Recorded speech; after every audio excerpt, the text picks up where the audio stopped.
যখন উজু করি তখন তো উজু করি, যখন মাসালা হলো উজু যখন করতে পারবো না, উজুর বিকল্প হিসেবে তায়াম্মুম, উজুর বিকল্প হিসেবে কি তায়াম্মুম করতে হয়। তায়াম্মুম তো প্রত্যেক জিনিস দ্বারা করা যাবে না, নির্দিষ্ট জিনিস আছে।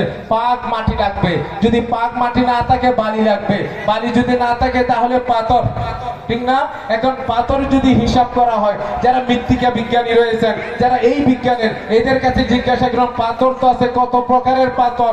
যারা বড় বড় এখানে ফেকা ফকি বলতেছেন, কত ধরনের পাথর রয়েছে পৃথিবীতে, কত ধরনের পাথর দ্বারা তায়াম্মুম করা যায় একটু বলেন তো। পৃথিবীর বিজ্ঞানীরা হয়রান হয়ে যাবে, পৃথিবীর ফকিরা হয়রান হয়ে যাবে। ইমাম আহমদ রাজা হাফাজলে বেরলভী রাদিয়াল্লাহু তাআলা আনহু 121 প্রকারের পাথরের বর্ণনা করেছেন এবং কোন পাথর দ্বারা তায়াম্মুম করা যায় সর্বশেষ তার সমাধান দান করেছেন।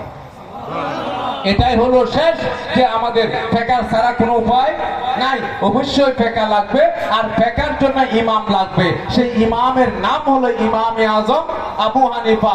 আর এই ফেকাকে বর্তমান যে চতুর্থ শতাব্দীতে যিনি আমাদের কাছে পিওর ভাবে হানাফি মাযহাবকে সাজিয়ে আল্লাহর দরবারে মকবুলিয়ত অর্জন করেছেন, ওনার নাম হলো ইমাম আহমদ রাজা ফাজিলে বেরলভী রাদিয়াল্লাহু তাআলা আনহু।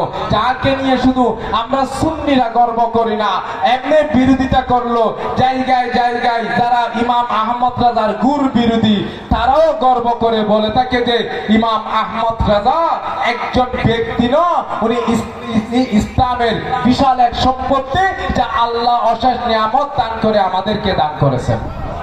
ওয়া মা আলাইনা ইল্লাল বালাগ।